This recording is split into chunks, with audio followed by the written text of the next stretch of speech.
আমি কি কোনো দলের কথা বলেছি? আমি শুরু থেকে নিয়ে অবমাননা করেছি। আমার প্রত্যেকটা বিএনপি মানুষ আমাকে ভালোবাসে। ক্ষমা চাওয়া লাগবে, ক্ষমা চাওয়া লাগবে, ক্ষমা চাওয়া লাগবে এখানে। ক্ষমা চাবে আমি সামলাইতে পারবো না। এই যুবকের কথা মানতে রাজি না। এটা 5 আগস্ট আগে বাংলাদেশ কথা বলে পিছন চাপ রাখতে থাকে না। ক্ষমা চাইতে হবে। আমি ওই পুরো ক্ষমা করবো। আপনি কি আওয়ামী করেন? আপনি আওয়ামী আপনি কথা বললেন। আমরা যারা আইন চাকরি আপনি যুবকদের জেলে আপনি যুবকদেরকে আশ্চর্য কথা বগুড়ার মাঝে এইটা একটা উল্টা বলে বাবার নাম ভুলে দিব আমরা একেবারে।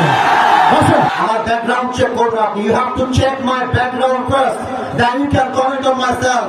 বগুড়ার মাটি এইটা। বগুড়ার মাটিতে কেউ ইসলাম যদি কথা বলবে এটা বগুড়া সহ্য করতে পারবে না।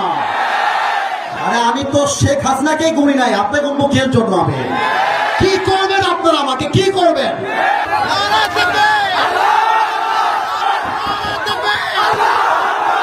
আজ থেকে কেউ যদি বাধা দেয়, তোমরা আমার বাংলার যুবক ভাইরা ওদের বাবার নাম ভুলা দিবে। যেখানে যেই নেতা বাধা দিবে জুতা প্রাণে নামাই দেওয়া হবে। আমি কি কোনো দলের নাম বলেছিলাম? কাউকে গালি দিয়েছিলাম? দাঁড়ান দাঁড়ান দাঁড়ান, আমার ভূমিকার কথা শুরু হয়েছিল 3.5 হাত মাটির কবর দিয়ে। যুবক ভাড়া বলো, আমি এতগুলো আয়াত করলাম। আচ্ছা উনি আচ্ছা তোমরা থামো থামো থামো থামেন থামেন থামেন প্রিয় ভাইয়েরা, আমরা কোনো মারামারি চাই না। আল্লাহর কোরআন দিয়ে আইন চলবে, এটা কোনো রাজনৈতিক কথা হইতে পারে? এটা মুসলমানদের কলিজা হবে। আগামী সংসদ চলবে কোরআন দিয়ে। সেই বেড়াবাদের পেছন রাখতেও থাকবে না যুবক ভাইরা আমার। আপনারা বুঝবেন আমাদের লাগে, এটা আমি কিছু বলবো না আজকে। তোমরা আমার সঙ্গে থাকবো তো ইনশাআল্লাহ? তোমরা আমার পক্ষে আছো তো ইনশাআল্লাহ?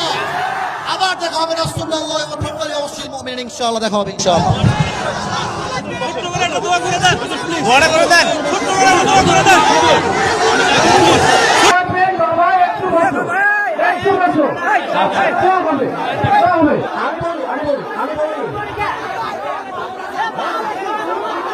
ক্ষমা চাওয়া লাগবে, ক্ষমা চাওয়া লাগবে, ক্ষমা চাওয়া লাগবে এখানে। ক্ষমা চাবে আমি সামলাইতে পারবো না।